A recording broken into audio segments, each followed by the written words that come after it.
2 రాజుల గ్రంథం 4వ అధ్యాయము 4వ వచనం.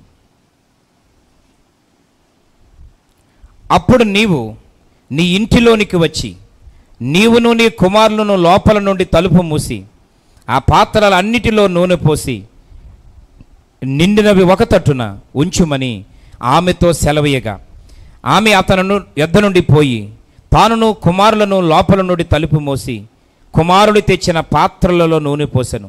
పాత్రలన్నీ నిండిన తరువాత ఇంకా పాత్రలు తెమ్మని ఆమె అతని కుమారునితో చెప్పగా.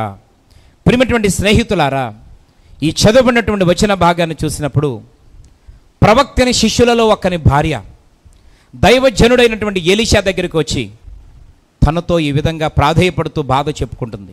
అయ్యా, నా భర్త మీ దగ్గర సేవకుడుగా శిష్యునిగా పనిచేసిన దినాలు సందర్భాలు మీకు తెలుసు. అయితే నా భర్త కొన్ని రుణాలు చేసేసి కొన్ని అప్పులు చేసేసి ఆయన మరణించి ఉన్నాడు. ఇప్పుడు అప్పుల వారు వచ్చి నా 2 కుమారులను తీసుకొని పోవడానికి వచ్చారు అని తన సమస్యను దైవజనుడి దగ్గర చెప్పుకుంది. ప్రియమైనటువంటి స్నేహితులారా, అక్కడ కొన్ని విషయాలు మనం గమనించాలి. ఈరోజు మనకు కూడా చాలా సమస్యలు వస్తూ ఉన్నాయి. మనం కూడా చాలా ఇబ్బందులను ఎదుర్కొంటూ ఉన్నాం. మనం కూడా చాలా రుణాలలో ఉంటున్నాం, అప్పుల్లో ఉంటున్నాం. ఈరోజు వడ్డీలే కట్టలేనంత పరిస్థితిలోనికి మనం మునిగిపోయి ఉంటున్నాం. అయితే ఈ విషయాన్ని మన బంధువులందరికీ చెప్పేసుకుంటున్నాం, మన స్నేహితులకి చెప్పేసుకుంటున్నాం, ఇరుగు పొరుగు వారికి చెప్పేసుకుంటున్నాం. అందుకనే సహాయం చేసే ద్వారాలు కూడా ముయ్యబడుతూ ఉన్నాయి. మన కోసం తెలుసుకున్న వాళ్ళందరూ వాళ్ళే మూసేస్తూ ఉన్నారు.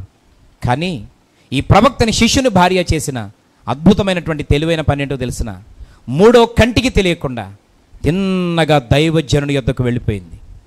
ఈరోజు దైవజనుడు ఎవరో తెలుసా? దేవునికిని ప్రజలకును మధ్యవర్తి.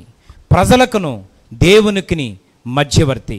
నీవు చెప్పినటువంటి సమస్యను దేవునికి చెప్తూ, దేవుడు నీకు చెప్పమన్న మాటను తిరిగి నీకు చెప్తూ, ఈరోజు మధ్యవర్తిగా పనిచేస్తూ ఈరోజు దేవుని ఉద్దేశాన్ని బయలుపరిచేటువంటి అద్భుతమైనటువంటి సేవకుడు. ఈరోజు ప్రియమైనటువంటి స్నేహితులారా, ఆ దైవజనుడి యొద్దకు వెళ్ళి తన బాధంతా చెప్పుకుంది, తన సమస్య అంతా చెప్పుకుంది. ఈరోజు మనం కూడా బాధలు ఉన్నప్పుడు, కష్టాలు ఉన్నప్పుడు, ఇబ్బందులు ఉన్నప్పుడు, ఈరోజు ఇంట్లో అవమానపడే పరిస్థితులు ఎదురైనప్పుడు దేవుని దగ్గరికి రాకుండా, దేవుని సేవకుని దగ్గరికి రాకుండా ఈరోజు నీవు ఎవరెవరినో ఆశ్రయిస్తూ ఉన్నావేమో. అందుకనే నవ్వులు పాలవుతూ ఉన్నాం. అందుకనే సమస్య చిన్నదిగా ఉండిన సమస్య పెద్దదైపోతూ ఉంది. కారణం ఏంటంటే నువ్వు వెళ్ళాల్సిన చోటకు వెళ్ళట్లేదు, రావాల్సిన చోటకు రావట్లేదు, చెప్పుకోవాల్సిన ఆయనకి చెప్పుకోవట్లేదు, చెప్పుకోకూడని వారికి ఈరోజు మనం చెప్పుకుంటున్నాం. కానీ ప్రవక్తని శిష్యుని భార్య చెప్పాల్సినటువంటి సేవకునికి, చెప్పాల్సిన దేవునికి తన బాధను చెప్పుకుంది. అయితే దైవజనుడు ఆ సహోదరితో కొన్ని మాటలు మాట్లాడి, అమ్మా ఏం చేయాలని కోరుకుంటున్నావు, నీ దగ్గర ఏమైనా ఉందా అని అడిగితే ఆమె చెప్తూ ఉంది, ఏమీ లేదు అని చెప్పలా. నా దగ్గర ఒక పాత్ర ఉంది, దాంట్లో కొంచెం నూనె ఉంది. ఈరోజు పాత్ర నువ్వు పొందినటువంటి రక్షణకు సాదృశ్యం. ఆ నూనె దేవుని యొక్క అభిషేకానికి, దేవుని యొక్క సన్నిధికి, పరిశుద్ధాత్మకు ప్రేమన సాదృశ్యం. ఈరోజు జీవంగల దేవుని ఆత్మను, శ్రేష్టమైన హృదయాన్ని దేవుని దగ్గర సంపాదించుకున్న రక్షణ మన దగ్గర ఉంటే చాలు.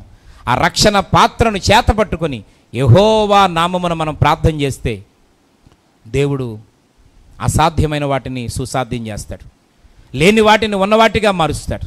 ఈరోజు ప్రియమైనటువంటి దేవుని బిడ్డలారా, మన జీవితంలో అన్నీ మనం పొందుకునే కృపను దేవుడు ఇస్తాడు. ఆమె అంది, లేదు అనే మాట వాడకుండా, అయ్యా నా దగ్గర ఉంది ఒక పాత్ర, కొంచెం నూనె ఉంది. దైవజనుడు కొన్ని మాటలు చెప్పాడు.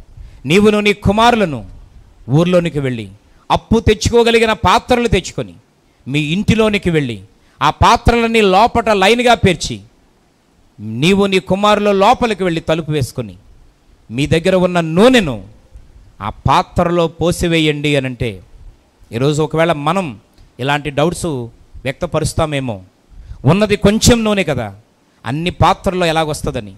అలాంటి కుటిలమైన ప్రశ్నలు ఆ సహోదరి వేయలేదు. అక్కడ చెప్పింది దేవుని సేవకుడు. దేవుని సేవకుడిని ఆమె దేవుడుగా భావించింది, దేవుని పక్షపు వ్యక్తిగా భావించింది, దేవుని యొక్క సారూప్యంగా భావించింది. తన కోసం పంపబడిన మధ్యవర్తిని గౌరవించి దైవజనుడు చెప్పినట్లుగా వెళ్ళి విశ్వాసముతో లోపలికి వెళ్ళి బలమైన విశ్వాసానికి సాదృశ్యమైన ఆ తలుపును మూసి బయట నుంచి సహాయాన్ని ఆశించక దేవుని సహాయాన్ని కోరుతూ దైవజనుడు చెప్పినట్లుగా ఆ నూనెను పాత్రలో పోయడం మొదలుపెట్టారు. ప్రియమైనటువంటి స్నేహితులారా, అక్కడ రాయబడింది పాత్రలన్నీ నిండిపోయినాయి. ఆ విషయాన్ని దైవజనుడితో చెప్పిన తర్వాత దైవజనుడు అంటున్నారు, ఆ నూనెను వెలకట్టి అమ్మేసి సగం డబ్బులతో అప్పులు తీర్చేసి మిగతా డబ్బులతో నీవు నీ కుమారులు హ్యాపీగా బ్రతకమని. ప్రియమైనటువంటి స్నేహితులారా, చెప్పాల్సిన చోటే ఆమె చెప్పింది కాబట్టే వాళ్ళు అప్పుల్లో ఉన్నారని, బాధల్లో ఉన్నారని, ఆ పరిస్థితిలో చితికిపోయారని మూడో కంటికి తెలియకుండా లోకువ కాకుండా ఉన్నత స్థితిలో దేవుడు ఉంచాడు.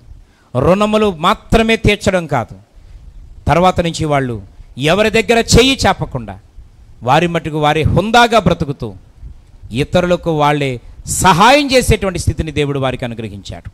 ఈ సందర్భంగా నా ప్రియమైనటువంటి స్నేహితులారా, ఈరోజు అలాంటి అవసరాలు, అలాంటి ఇబ్బందులు, అలాంటి అప్పులు, అలాంటి తీరనటువంటి పరిస్థితులు నేటి దినం మనం కూడా కలిగి ఉన్నామేమో. మనుషుల దగ్గర చెప్పొద్దు. నువ్వు ఎక్కడికి వెళ్ళాలో చెప్పుకోవాల్సిన దేవునికి చెప్పుకుంటే, చెప్పాల్సిన సేవకునికి చెప్పుకుంటే, ఈరోజు నీ కొరకు మధ్యవర్తిగా ఉన్న దైవజనుడు కన్నీరు కార్చి ప్రార్థన చేస్తాడు. నీ సన్నిధిలో, దేవుని సన్నిధిలో నీ కొరకు విజ్ఞాపన చేస్తాడు. ప్రభువా, నా ఆత్మీయ బిడ్డ ఆ స్థితిలో ఉండడానికి వీల్లేదు, ఈ సహోదరుడు ఆ స్థితిలో ఉండడానికి వీల్లేదు, ఈ సహోదరు ఆ స్థితిలో ఏడవడానికి దుఃఖపడడానికి వీల్లేదని దేవుని సన్నిధిలో ప్రార్థన చేయగా కనికరించి దేవుడు వెంటనే తగిన కార్యాన్ని చేస్తాడు. ఊహించిన దానికంటే వారు ఏం ఆశించారు అనంటే అప్పులు తీర్చబడితే చాలనుకున్నారు. దేవుడు అడిగిన ఒక్కటే కార్యం చేయడండి. ఆయన అప్పులు తీర్చే మార్గమే కాకుండా జీవిత కాలము తను, తన బిడ్డలు, కుటుంబం అంతా బ్రతికేటువంటి గొప్ప కార్యాన్ని దేవుడు ఆ కుటుంబం పట్ల చేశాడు. ఈ సమయంలో నా ప్రియ సహోదరి సహోదరుడా, నీవు కూడా నీకు కలిగినటువంటి అవసరత, అక్కర ఎంత పెద్దదైనా, ఎంత సమస్య పెద్దదైనా ప్రభువు పాదాల దగ్గర అనగా సేవకునితోనూ దేవునితోనూ నువ్వు చెప్పుకోగలిగితే ఈరోజే, ఈ క్షణమే నీ సమస్యకు పరిష్కారాన్ని ప్రభువు కలిగిస్తాడు, ప్రభువు అనుగ్రహిస్తాడు. ఖచ్చితంగా తన కృపలో నిన్ను జ్ఞాపకం చేసుకొని ఆ సమస్యకు పరిష్కారం ఇచ్చి నిన్ను సంతృప్తితో నింపుతాడు.